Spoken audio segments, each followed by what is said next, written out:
Malalim na ang gabi nang maghiwalay sila ni Lance.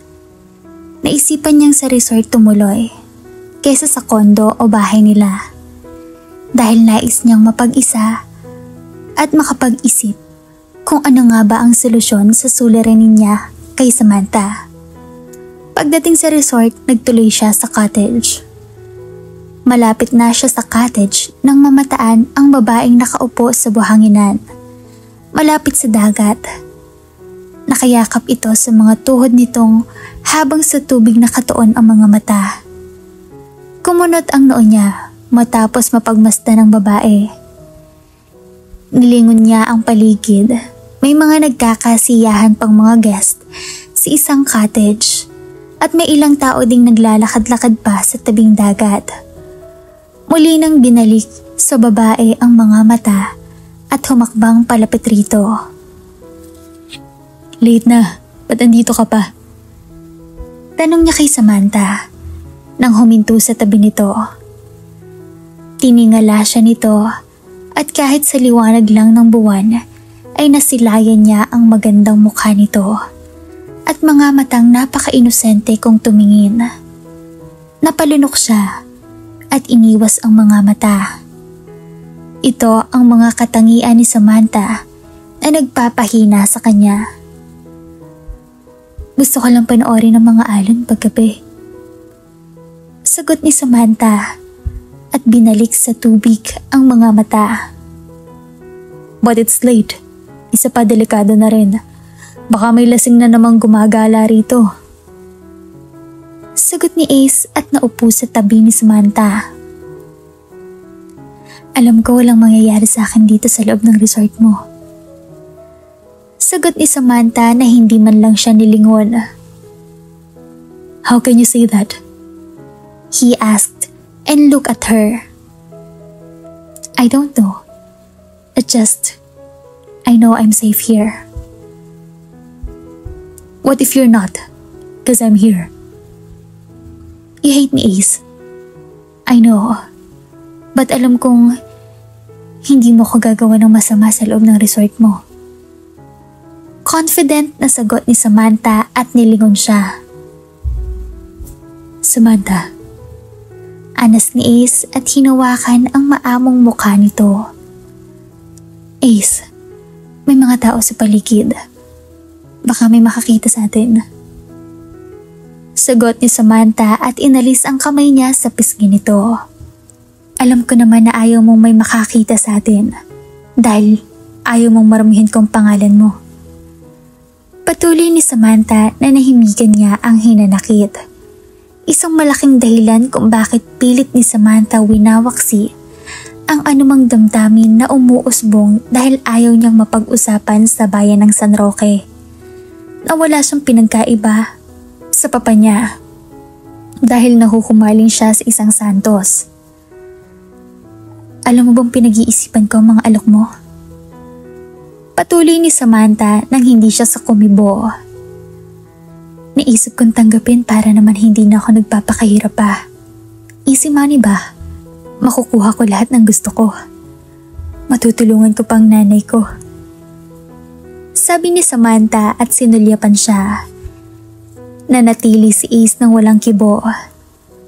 Alam niyang malaking insulto ang ginawa niyang alokin si Samantha ng material na bagay kapalit ang sarili nito. At alam niya sa ginawa niyang yun, pinatunayan niya kay Samantha kung gaano kababa ang tingin niya rito. I'm about to say yes dahil aaminin kong I love what we're doing. Na-excite ako. Amin ito sa kanya. But after I got everything, what will happen to me? Tinanong ko yung sarili ko. What will happen when Ace doesn't want me anymore? When Ace doesn't need me anymore to warm in his bed? When Ace found someone worth more than me? Patuloy na puno ng hinanakit sa tono nito. Hindi rin nakaligtas sa kanya ang mga luhang pumatak sa pisngi nito na kaagad naman nito pinahid sa kamay. Ace, tell me, enlighten enlighten me about the future? Tanong nito at humikbi, and his heart cut like knives. Ewan niya kung bakit, pero tila siya nasasaktan dahil nakikita niyang nahihirapan si Samantha dahil sa kanya.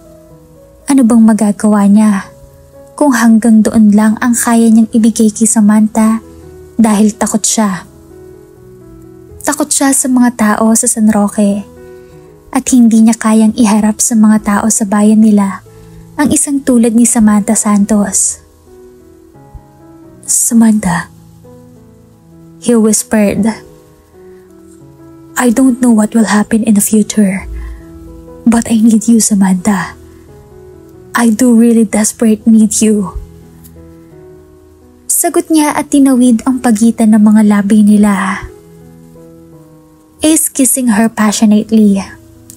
She responded more passionately and closed her eyes. Ayaw na muna niyang isipin ang mga tao sa paligid nila. Nais muna niyang i-enjoy ang mga halik ni Ace sa kanya. Please, Samantha, be mine. Ace breath habang pareho nilang habol ang mga hininga nila. I can be yours, Ace, if you're going to love me and not use me. Nakuha ni Samantha isagot sa pagitan ng kanilang mga labi na halos hangin lang ang pagitan. If you need me that much, why don't you love me, Ace? Nakuha ni Samantha itanong at hinaplos ang gwapong mukha nito.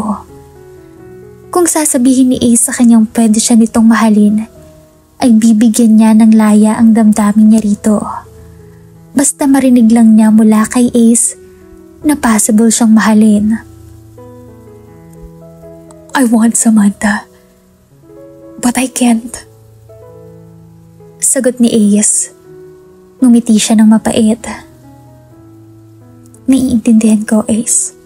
Sagot ni Samantha at tinawid ang pagitan ng mga labi nila. Hinalikan niya si Ace ng puno ng damdamin at mabilis na nilayo ang sarili rito.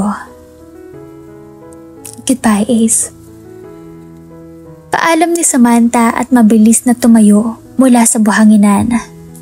At bago pa siya mapigilan ni Ace, nagtatakbo na siya palayo rito. Alam naman niyang kahit anong gawin niya ay hindi kailanman siya mamahalin ng isang Ace Bienvenida dahil isa siyang Santos. At hindi kailanman ibababa ni Ace ang sarili nito para lang sa kanya. Nag-iiyak siya habang palabas ng resort at pinagpasalamat na hindi siya sinundan ni Ace. Dahil baka hindi na niya mapigilan pa ang sarili at isuko na niya ang sarili kay Ace kahit wala itong damdamin para sa kanya. Sakay na siya ng bike niya. Hindi pa rin niya alam kung saan siya pupunta. Ayaw niyang umuwi sa kanila dahil sa tuwing nasa bahay siya, lalo lang niyang nakikita ang mga dahilan kung bakit hindi siya kayang bigyan ni Ace ng kahit kaunting damdamin. Ano ka ba, Samantha? Huwag ka na kasing umasa para di ka nasasaktan. Bulong niya sa sarili habang panay tulo ang luha niya. Sunod-sunod na busina ang nagpagulat sa kanya. Nilingon niya ang sasakyan sa likod. Hindi niya kaagad nakilala ang sasakyan dahil nasilaw siya sa ilaw nito. Tinabi niya sa gilid ng bike para bigyan ng daan na mauna ang sasakyan na nasa likuran niya. Where are you going in the middle of the night? Tanong ni Ace habang nakasungaw ito sa bintana ng kotse. Lihim siyang napangiti nang makita si Rafael ang nasa sasakyan at hindi si Ace. Umasa na naman siyang si Ace ang laman ng sasakyan at sinundan siya. Mali talaga ang umasa dahil masasaktan ka lang sa huli. Rafael, tawag ni Samantha at hininto ang padyak ng bike. Pasimple rin niyang pinunasan ang mga mata dahil alam niyang puno pa ng luha ang mga yon. Hey. Pati ni Rafael nang ihinto ang sasakyan sa tabi niya. Gabi na kaya wala nang masyadong sasakyang dumaraan. Saan ka pupunta? Tanong ni Rafael habang nakadungaw sa bintana. Pauwi na. Saan ka pupunta? Tanong niya rito. Pauwi na rin ako na makasalubong kita. Hindi mo ako napansin. Parang ang lalim kasi ng iniisip mo. Ayun, sinundan na lang kita. Paliwanag ni Rafael at bumaba ng sasakyan. Ganun ba? Hindi kita napansin. Pasensya ka na. Nahihiyang sagot ni Samantha. Kaya mo pa bang magbike? Kung gusto mo, ihahatid na lang kita sa inyo. Presinta ni Rafael. Wag na, sanay na ako. Isa pa, mapapalayo ka pa. That's okay. Sanay na din naman ako. Sagot ni Rafael at niyuko siya. Sabi ko na nga ba eh. Biglang sabi ni Rafael. Tama ang hula ko, umiiyak ka. Dugtong pa ni Rafael at hinawakan ng baba niya para maiangat ang mukha niya. Hindi Tanggi ni Samantha at mabilis na binawi ang baba.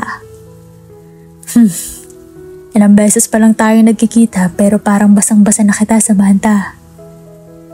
Ha? Ano bang binoproblema mo? Tanong ni Rafael at sumandal sa wood ng kotse. Marami akong free time para makinig sa'yo. Bakit mo naman gugustuhin pakinggan ang problema ko? Kibit balikat na tanong ni Samantha. Kasi sa tingin ko, you need someone to hear your inside voice. Nakangiting sagot ni Rafael. Sumimangot lang siya at iniling ang ulo. Ganun siguro siya ka-transparent kaya halata ni Rafael na may problema siya. And believe it or not, Samantha, I know na ang problema mo ay problemang pag-ibig. Dagdag pa ni Rafael. Rafael, come on, makikinig ako. Ba't huwag dito? Baka papakin tayo ng mga lamok. Yaya nito at lumapit sa kanya.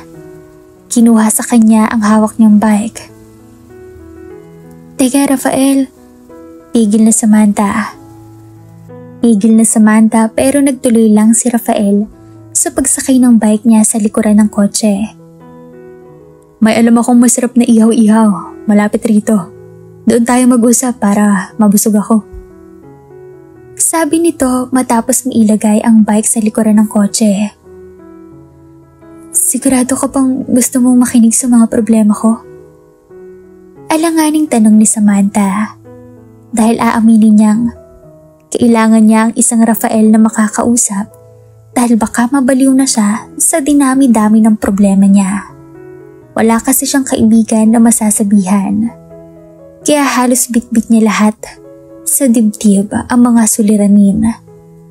Sa pamilya, sa eskwela, at ngayon pati suliranin niya sa puso. Baka kung makakapagsabi siya kay Rafael, ay luluwag ang dibdib niya at mababawasan ng konti ang bitbit na problema. Thank you, Rafael. Pasalamat niya habang binabaybay na nila ang daan papunta sa ihaw-ihaw na sinasabi ni Rafael. I know when someone needs someone to talk. Nakangiting sagot nito at sinulyapan siya. Ngumiti siya rito at naalala ang sinabi ni Ace na may asawa na si Rafael. Asan kaya ang asawa ni Rafael? Hindi ba kaya mamasamain ng asawa ni Rafael ang pagkakaibigan nila? Pagdating nila sa sinasabing ihaw-ihaw ni Rafael, nakita niyang maraming taong kumakain at ang iba ay umiinom pa. Nag-atubili siyang bumaba dahil baka bigyan ng magandang kahulugan ang pagsama niya kay Rafael. May asawa ito at baka pag nakita siya ng mga taong nakakakilala sa kanya o kay Rafael ay sabihing may relasyon sila at baka pagsimulan pa ng chismis tungkol sa kanya. Bagay na pilit niyang iniiwasan sa bayan nila. Let's go. Yaya ni Rafael matapos patayin ang makina ng kotse. Rafael, pwedeng dito na lang tayo kumain? Bakit? Hindi mo ba gusto ang lugar? No, ano lang kasi. Parang mas gusto kong dito na lang tayo sa sasakyan. Alanganing sagot niya. Pumayag naman si Rafael. At ito na lang ang bumaba para bumili ng pagkain nila. Tinanong na lang nito kung ano ang gusto niya. Sinilip niya mula sa bintana ang mga taong kumakain at alam niyang ilan sa mga ito ay kilala ang pamilya niya. At kung makikita siya ng mga ito kasama si Rafael, siya na ang bagong pag-uusapan ng mga ito. At alam niya, ang unang sasabihin ng mga ito na wala siyang pinagkaiba sa mga kapatid niya na pumapatol sa mga may asawa. Mapait si Samantha na pangiti habang nakatingin sa labas. Tinted ang salamin kaya nakakasigurado siyang hindi siya nakikita ng mga ito. Here. Masiglang sabi ni Rafael at tinaas pa ang mga bitbit na pagkain na makabalik sa sasakyan. Ngumiti siya rito. Gusto mo bang kumain sa tabing dagat? Tanong ni Rafael na kinalalim ng mga ngiti niya sa labi. Sige, nakangiting sagot ni Samantha. Tumango-tango si Rafael at binuhay na ang makina. Pagdating nila sa tabing dagat, kaagad siyang bumaba ng sasakyan. Nag-alis ng sandals at tumakbo sa tabing dagat. This is what I need. Sabi ni Samantha habang nakapikit ang mga mata at nililipad ng hangin ang mga buhok niya. Peace of mind. That's what we offer here. A peace of mind. Sagot ni Rafael. Tumingin siya rito at ngumiti. Naupo ito sa buhanginan at nilapag ang biniling pagkain. Join me. Yaya ni Rafael. Naupo siya sa tabi nito at kumuha ng paa ng manok. Isa sa mga paborito niyang ihaw, ang paa ng manok. Now, tell me what's the problem? Tanong nito habang kumakain na rin ang paa ng manok. Napangiti siya dahil sa pagkakaalam niya, isa itong tagapagmana ng malaking negosyo at kung ano-ano pa dahil ang pamilya nito ay pumapangalawa sa pinakamayaman sa bayan ng San Roque. Pero kung titignan ito, tila pareho lang sila ng katayuan sa buhay. Kaya naman hindi siya naiilang kay Rafael dahil hindi siya tinuturing na Rafael na salot sa bayan nila. Well, gusto kong maging honest sa'yo. Kaya sasabihin ko sa'yo lahat. Isa pa, wala naman akong ibang mapagsasabihan. Sa'yo ko nasasabihin ng lahat ng problema ko. Total, ang sabi mo, marami kang free time para makinig sa mga problema ko. Mahabang simula ni Samantha habang panikagat si Ihaw na hawak.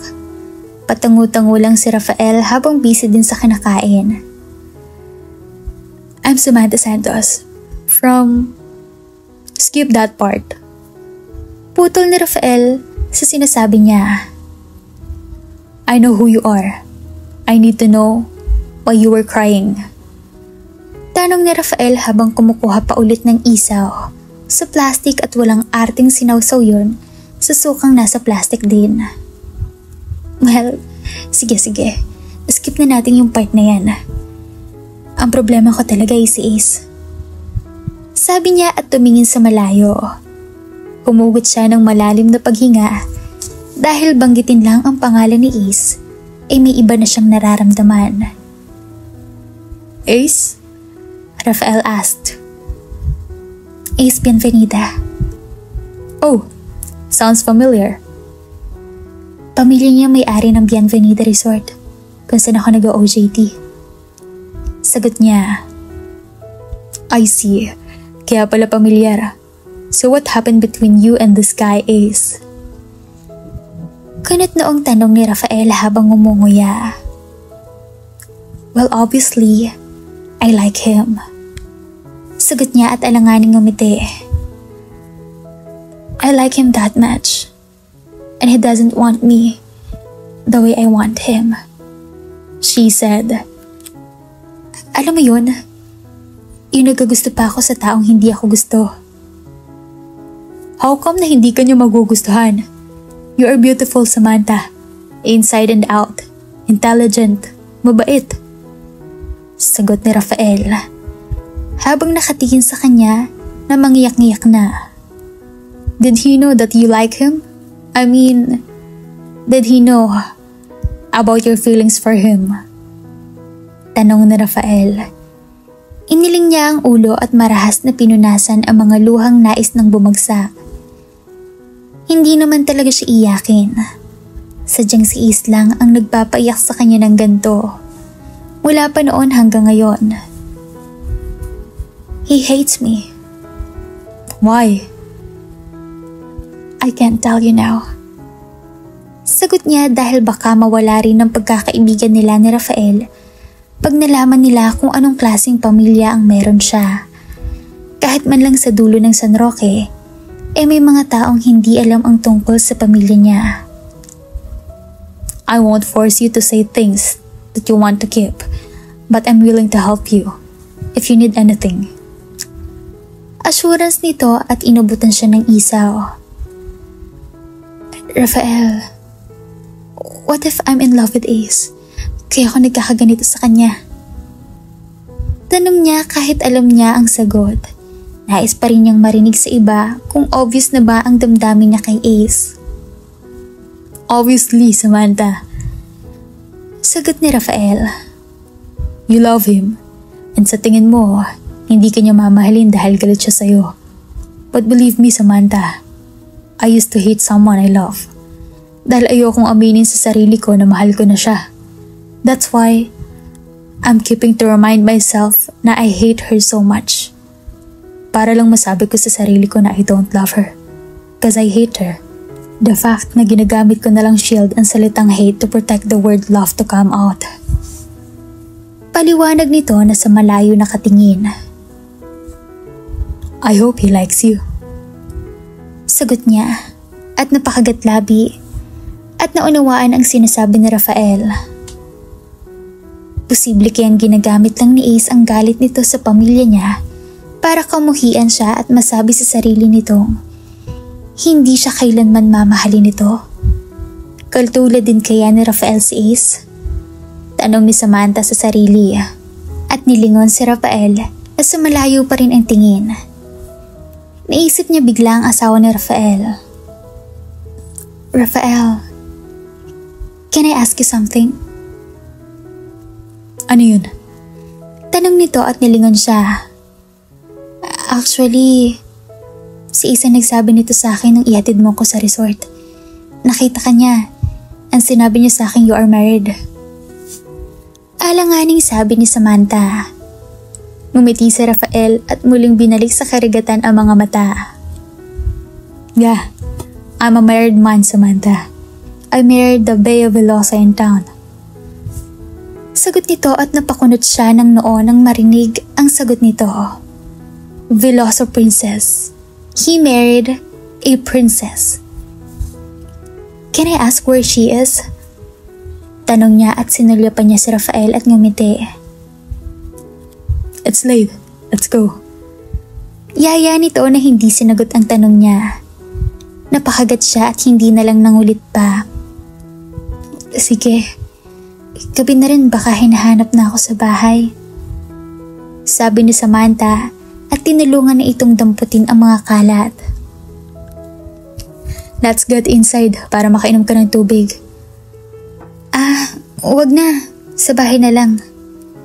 Tanggi ni Samantha dahil biglaan siyang nakaramdam ng hiya kay Rafael nang mapansing pumormal ang mukha nito. Halika na sa loob para ma-meet mo rin ang mama ko. Yaya ni Rafael at hindi na siya nakatanggi pa kaya sumunod na siya papasok sa bakuran ng malaking bahay ng mga ito na puno ng ilaw sa labas. Ang ganda ng bahay niyo. Bulalas niya nang makapasok na sa malapalasyong bahay nito. Ano pa nga ba ang aasahan niya sa isang Ontiveros, pangalawa sa pinakamayaman sa bayan nila. Kaya siguro hindi na siya magtataka kung isang prinsesa ang asawa ni Rafael. Iho, Kinabi ka. Tinig na nagmula sa puting hagdan. Napatingala siya at napatitig sa babaeng pababa ng hagdan. Nakasuot ito ng magarang bestida at puno ng perlas ang leeg at tenga. Nakaayos din ang buhok nito. Tipikal na mayaman ang dating. May edad na marahil pero mukha pa ring bata. Good evening, ma. Pati ni Rafael sa babaeng kabababa lang ng malaking hagdan. Good evening, iho. Bati rin ng babae at nalipat ang tingin sa kanya na titig rito. Tila pamilyar kasi ang mukha nito. Tila nakita na niya ang babae at pilit inaalala kung saan. May bisita ka pala, Rafael. Sagot ng ginang. Kaibigan ko, ma. She's Samantha. Samantha, mama ko. Pakilala ni Rafael sa mama nito. Good evening, Samantha. Nakangiting bati sa kanya ng ginang. Good evening po, ma'am. Alanganing bati niya. You are so beautiful, Samantha. Sabi nito at lumapit sa kanya. Napagmasdan niya ng mabuti ang babae at naalala na niya kung saan niya ito nakita, kung bakit tila pamilyar sa kanya ang mukha nito. Hindi siya pwedeng magkamali. Ito ang babaeng kasama ng papa ni Ace. Napalunok siya nang makumpirma sa sarili na ito ang kasama ng papa ni Ace. Pero bakit kaya magkasama ang dalawa? Kakilala kaya ni Rafael ang papa ni Ace? Tanong ni Samantha sa sarili habang tinitingnan ang mama ni Rafael. At dito na po nagtatapos ang ating kwento. Sabay-sabay po nating abangan ang susunod na kabanata. Maraming salamat po. Stay safe and God bless.